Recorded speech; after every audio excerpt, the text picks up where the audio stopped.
Every time you state an opinion about something, you are making a highly informed decision. You are choosing to believe a certain thing, which will become your truth. Truth is not an inherent property, after all. It's something that you create through belief. So when you say that an episode is good, it's not that the episode is inherently good, it's that you've chosen to believe that it's good. And if an episode is incongruent with what you have decided is good, then you may wish to decide that that episode is bad. Here are some decisions that I've made. I've decided that I like the Crystal Empire. I could have decided that I hated it because the plot is a jumbled mess and no one gives a shit about Sombra or the Crystal Ponies, and the representations of the main 6 characters are extremely basic. If I wanted to, I could decide that those things matter to me and I could focus on those things. However, I've decided that those things aren't that big of a deal. What is a big deal to me, though, is Rainbow Dash eating corn, and Rainbow Dash being a bully, and Applejack's head tilt. Because of those things, I've decided that I have a sort of ambivalent positive feeling towards the episode. I've decided that I don't like games ponies play. I could have decided that I liked it because Pinkie Pie has a cinnamon bun and Rainbow Dash crashes into the ceiling. These things matter to me, but I also can't get over how utterly inept the episode's storytelling is and how much I didn't care about the incidental characters. Even though I'd ideally like to love every episode of MLP, I'm comfortable enough with not doing so that when a mediocre episode like this comes along, I can feel a very satisfying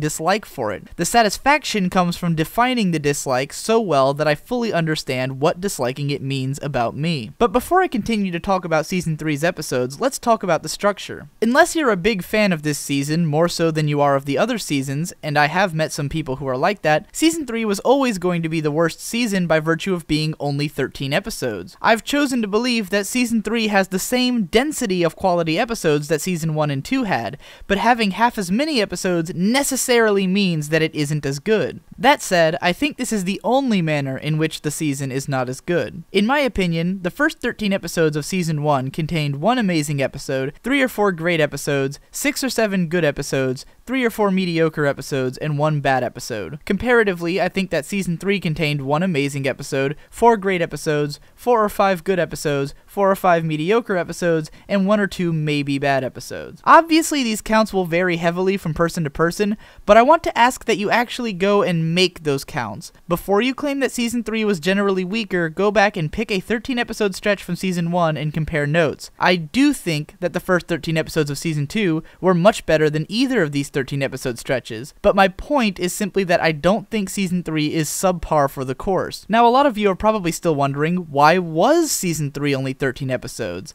And why has Hasbro been pulling the episodes from YouTube and taking down a ton of fan works with them? What's going on? From what information I've been able to gather, the most likely answer is that Hasbro is preparing MLP for syndication. What this means is that Hasbro will start selling broadcast rights to other networks so that they can air the show. 65 episodes is the industry standard package size for selling rights to kids shows, and after Season 3, MLP now has that many episodes, making it a clean 3-season package. If this is why Season 3 has 13 episodes, it would also explain the takedowns. You may have heard the rumor that Hasbro was trying to sell the show's broadcast rights to China, but that the Chinese networks had said that they wouldn't pay for what could be easily had online. I've still never seen the source of this rumor, and it sounds kind of weird to begin with, but if you replace China with something like Cartoon Network, it's a very reasonable idea. Why would a network want to pay to air reruns of a show which are easily available on YouTube? Considering that the majority of the blocked videos are blocked solely in the United States, this makes way more sense than the whole China explanation. The brony stuff on YouTube is just caught up in the crossfire. The mechanism that YouTube uses to remove copyright material is automated and removes whatever it detects as infringement.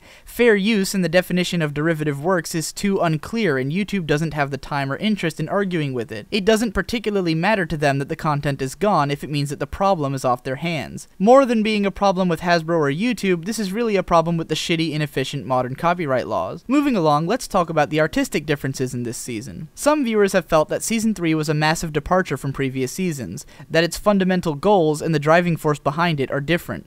Many have cited that series creator Lauren Faust is no longer around as the reason that things feel different. I have my doubts about how different the season really is and which things would or wouldn't have happened if Faust were still around. Trying to read creative intent into an animated series is incredibly difficult. I would know because I've been doing it obsessively for 6 years. As an anime blogger, my specialty was keeping track of who contributed what to different works and trying to figure out what stuff came from what minds in the production. It is very possible that whatever Lauren contributed is the one thing which is truly missing, and it's possible that this one thing resonated with you. While I have an appreciation for all of the things contributed to this series, it's possible that if your greatest appreciation was for that one thing, and that one thing no longer exists, then you might hate this season altogether. But for me, again, I'm in love with every part of this series. I love all of the things that have remained consistent across the seasons, which is the bulk of the show, and I also love the new things that have become a part of the show. I perceive this subtle difference in the show's nature, and I enjoy both natures equally. Okay. Now that I've basically set the stage for the season, let's go ahead and talk about it, shall we? For starters, the episodes that I've decided I don't really care about. Games Ponies Play is, for me, the most forgettable episode of the season. The plot is altogether uninteresting and unengaging, and there's nothing in there that makes me feel like I need to go back and see it again. Spike at Your Service and Just for Sidekicks are also episodes that I'll probably forget about before long. In Spike at Your Service's case, it's an episode with a weak structure and plot, and it isn't quite saved by the good ideas that it does have. It's a gems and shit kind of episode, whereas Just for Sidekicks is more of a flatline episode. That is to say that it's entertaining, but it's also so difficult to really give a shit about that I can't say I'll go back and watch it much. Neither one is a bad episode, they just don't make me care, which is pretty much true of every Spike episode. Apple Family Reunion is just depressing for me. I don't think there's anything wrong with the episode, but it failed to engage me on any level whatsoever, and this is distressing for me because it's an Applejack episode and I want to be engaged with her. And last of this section is Keep Calm and Flutter On, which is probably the most confusing episode of the season. It's a great concept with botched execution, simultaneously having ideas that are so good that I wrote a positive review of it, but also with things that were so detestable that when I watched Strebaskunk's downright scathing review of it, I couldn't really disagree with him. When it comes right down to it, I personally am not invested enough in Discord as a character to care much about this episode's failures, and while I am interested in the way that it portrays Fluttershy, so much of what I saw in that was what I was reading into it that I don't feel the need to actually rewatch it. Now let's talk about some episodes that I decided I liked. The Crystal Empire appeals to me for some reason.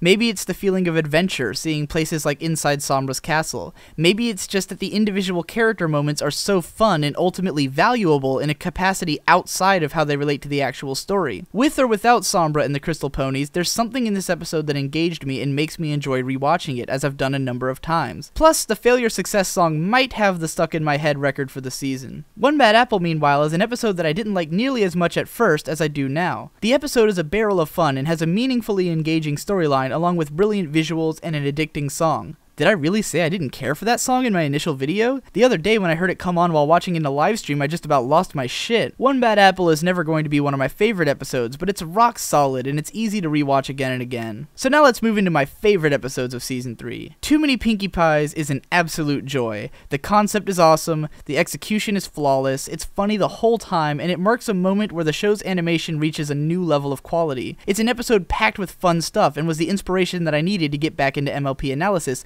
leading eventually to this video series. Ditto everything I just said for Magic Duel, but add in that it has Trixie. You know, I'd almost forgotten just how valuable that is until I watched this episode on TV the other day and I was like, oh my god, Trixie is amazing! This can't be understated. Sleepless in Ponyville is probably the fan favorite of the season and stands out as feeling particularly out there for an MLP episode. It's the debut of writer Corey Powell and possibly the first time an episode of MLP has evoked real feelings of terror. For me, it's a bit of a thrill ride, watching what Scootaloo goes through all by herself and then being so unsure about how this whole thing will work out. For the feelings of fascination that I had with the idea that Rainbow may or may not be a good older sister, this ep gave me a lot to think about. Wonderbolt's Academy is possibly one of the most serious episodes in terms of how it presents its leading character and provides Rainbow Dash with a crowning moment of awesome more effective than any other such moment in the show. But besides that, the animation is just utterly unbelievable. Between this episode and the finale was some of the most appealing animation that I've ever witnessed in any cartoon, and I've seen thousands of them. And of course, that leaves us with the Magical Mystery Cure, which is kind of like the last episode of Madoka or Gurren Lagann or something in terms of presentation, but has the distinction of not being the actual finale. This was for me the most satisfying piece of animation that I've seen in years, and currently my favorite episode of My Little Pony. Sometime in the near future I'm going to livestream a shot-by-shot analysis of this episode, so look forward to that announcement. For those who want an actual ranked list of the season's episodes from me, pause the video now. overarching statements about the season. It had a lot of big, satisfying moments. Twilight's ascension, Rainbow's moment, Trixie's redemption, and, for many, Scootaloo's finding a sister. The animation quality continued on Season 2's line of improvement, and many of the episodes easily belong on a list of the show's best, which I'll probably make sometime. Ultimately, looking back on this season leaves a good taste in my mouth. I enjoyed more than I didn't, and I've always been pretty good at just forgetting about episodes that I don't like, except Ghostbusters, which I'm damned to never ever forget. I can safely say that I'm extremely pumped for Season 4, especially since it's going to return to the 26 episode structure. In the interim between seasons, you can expect me to continue my steady stream of video releases. In fact, right now, I'm announcing my new bonus channel, Digibrony After Dark. On this channel, I'll be talking about some of the more strange and expressive aspects of the fandom, as well as making my own fan works and posting them there. It's just a way of keeping that stuff out of the main channel so that those of you who are only interested in analysis of the actual show don't have to see it. If you're interested in stuff like fan-made songs, possible fanfic readings, and analysis of things like the Pony Hypnosis Project, you should definitely subscribe to the new channel. So far, I've uploaded one video, which is my retelling of Luna Eclipsed in rap form. I hope that all of you will continue to enjoy and support my videos as we move into the off-season, and rest assured that I'll still be here to cover Season 4 when the time comes. Rainbow Mother Earth, can you tell me where the sun goes? Because in reality, we're in the colorless 720, the iTunes rip of the show.